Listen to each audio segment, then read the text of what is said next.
Olavanna ചാത്തോത്തറയിൽ BJP. പ്രവർത്തകർ പ്രതിഷേധ ജ്വാല സംഘടിപ്പിച്ചു. യുവമോർച്ച സംസ്ഥാന ജനറൽ സെക്രട്ടറി കെ ഗണേഷ് ജ്വാല ഉദ്ഘാടനം ചെയ്തു.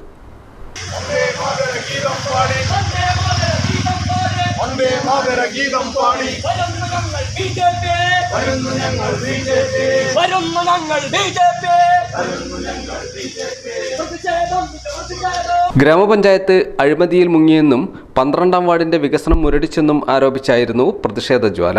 ബി.ജെ.പി. 193ാം ബൂത്ത് കമ്മിറ്റിയുടെ നേതൃത്വത്തിൽ സംഘടിപ്പിച്ച പ്രതിഷേധ ജ്വാല ചാത്തോത്തറയിൽ നിന്ന് ആരംഭിച്ച് കൊടുനാട്ടുമുക്കിൽ സമാപിച്ചു. Kunnathupalam area president P K. Madhu, Karshaka Morcha Olavanna മണ്ഡലം സെക്രട്ടറി പി. മഹേഷ്, വിപിൻ തുവശ്ശേരി, ഗോപാലകൃഷ്ണൻ തുടങ്ങിയവർ സംസാരിച്ചു. യാത്രാ സൗകര്യങ്ങളോ അല്ലെങ്കിൽ യാത്ര ചെയ്യുന്ന സമയത്തുള്ള വെളിച്ചമോ ഒന്നും ഒരുക്കാതെ ഇനി എന്ത് പഞ്ചായത്ത് ഭരണമാണ് ഈ പഞ്ചായത്തിൽ നടന്നുകൊണ്ടിരിക്കുന്നത്? ഏറ്റവും വലിയ സാമ്പത്തിക തട്ടിപ്പ് നടത്തുന്നതിന് വേണ്ടിയിട്ടുള്ള ഭരണമാണ് ഈ പഞ്ചായത്തിൽ നടന്നുകൊണ്ടിരിക്കുന്നത്.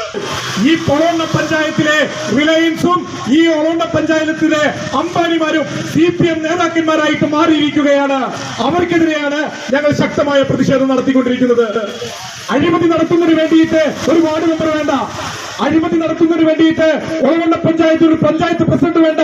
ഇവിടെ CPMന്റെ നേതൃത്വത്തിൽ ഈ പഞ്ചായത്തിന്റെ ഭരണമുള്ളിടത്തോളം കാലം അവർ ഇവിടെ ഭരിച്ച് ഇവിടെ അഴിമതി നടത്തി വലിയ ഭൂപ്രഭുക്കന്മാരുമായിട്ടും മുതലാളിമാരുമായിട്ട് മാറിയിരിക്കുകയാണ്. അതിന്റെ ഏറ്റവും വലിയ സ്മാരകമാണ് നമ്മുടെ ഈ ആയുർവേദ ആശുപത്രിയായിട്ട് ഉയർന്നത്.